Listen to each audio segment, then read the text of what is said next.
Bonjour et bienvenue sur Active Worker. Aujourd'hui une vidéo plan de carrière. Alors c'est hyper compliqué de te proposer un plan de carrière puisque par définition de toutes les révolutions économiques, politiques, numériques, on se retrouve avec des métiers qui disparaissent, des métiers qui apparaissent. Les personnes qui avaient une carrière qui durait 30 ans dans une entreprise, malheureusement ça existe beaucoup moins. Même quand tu restes 30 ans dans une entreprise, tu es obligé tous les 3 ans de te réinventer, d'évoluer et donc c'est compliqué. J'ai quand même identifié 7 étapes à avoir en tête. Ces 7 étapes, c'est un peu la carte que tu peux avoir pour guider un petit peu ta carrière. Et le but, c'est d'essayer d'éviter de faire les erreurs à chacune de ces étapes. Alors je préfère te prévenir, il y a un ennemi caché à chaque étape qui est en fait la même personne. Et ce que je te propose, c'est d'essayer de deviner qui c'est et de le mettre en commentaire.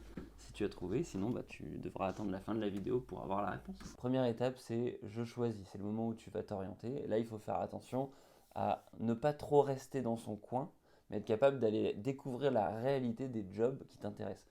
Parce que si tu te cantonnes aux fiches de poste qui sont designées par des marketeurs, par des gens qui vont mettre des paillettes, le problème c'est que tu risques d'être frustré, parce que souvent ton profil ne correspondra pas à ces jobs-là, et ça ne correspondra pas à la réalité. La réalité des jobs, elle se découvre en échangeant avec les gens, et pas en lisant les fiches de poste ou en allant regarder les vidéos qui sont un peu trop travaillées sur les différents jobs. Numéro 2, c'est l'étape je cherche. Là, on retrouve l'idée de distance entre réalité et perception des gens. Quand tu cherches un job, tu as intérêt vraiment à aller au contact de personnes pour leur demander du temps, de te faire un retour d'expérience.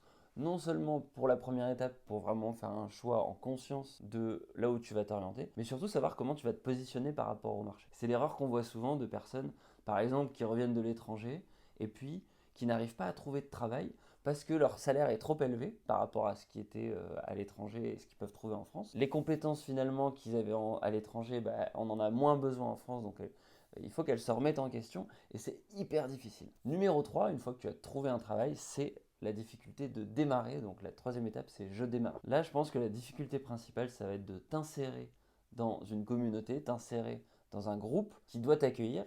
Et là, il va falloir que tu matches avec la culture de l'entreprise. Tu es à l'étape où de base, tu ne peux pas forcément connaître toutes les facettes du métier, mais on est dans un monde où tout s'apprend. Et pour bien apprendre, il faut un bon contexte. Pour avoir un bon contexte, il faut que tu t'entendes avec tout le monde et que tu trouves des mentors, que tu trouves des gens qui t'aident à apprendre.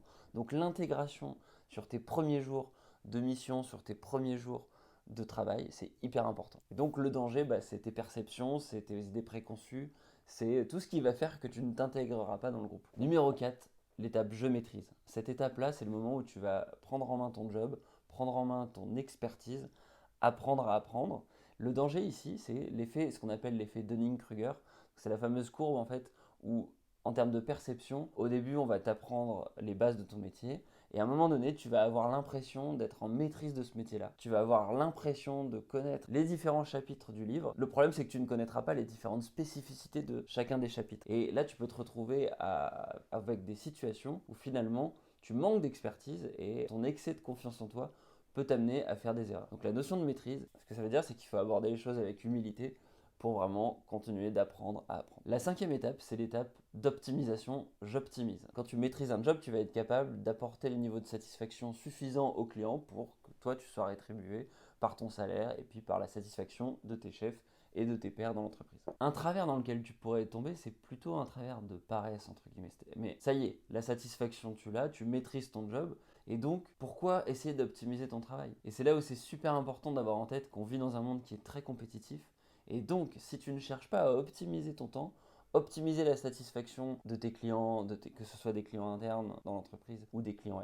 externes, c'est à la fois toute l'entreprise qui reste d'être moins compétitive, mais toi aussi en tant que profil dans le futur qui pourrait louper des compétences qui seraient intéressantes à développer. D'autre part, le fait d'optimiser ton travail, ça peut aussi te permettre d'optimiser du temps, et ça c'est hyper intéressant pour la sixième étape qui est l'étape de j'innove. Innover, c'est le moment où tu vas aller vers des nouvelles tâches, tu vas potentiellement sortir de ta zone de confort. Et là, le danger, c'est de vouloir se cantonner à cette fameuse fiche de poste qu'on a vue au début. C'est de se dire, non mais moi c'est bon, je vais quand même pas aller aider mon collègue, c'est pas mon travail, ça n'est pas mon mandat. Pour innover dans l'entreprise, il faut justement aller au-delà de cette fiche de poste, être capable d'identifier des problèmes. Et c'est la phase où tu es un peu intrapreneur, tu vas identifier en gros des des pistes d'amélioration, que ce soit sur ton job ou sur ceux des autres, mais qui vont vraiment faire avancer les choses. Je vais être transparent avec toi, cette phase-là, pas tout le monde va être capable de le faire, mais si tu arrives à le faire, bah clairement tu peux sortir du lot par rapport à tous les autres. La dernière étape, la 7e, c'est l'étape je change. Cette étape-là, elle est difficile parce que bah, quelque part, c'est le moment où tu vas prendre toutes les 6 étapes qu'on avait avant, tout mettre à la poubelle, potentiellement tout oublier et recommencer depuis le début. Et ça, c'est très dur parce que quand tu as 4, 5, 6 ans, 7 ans, 10 ans d'expérience dans un métier et que tu dois repartir de zéro pour retrouver quelque chose, ça fait un petit peu mal à l'ego.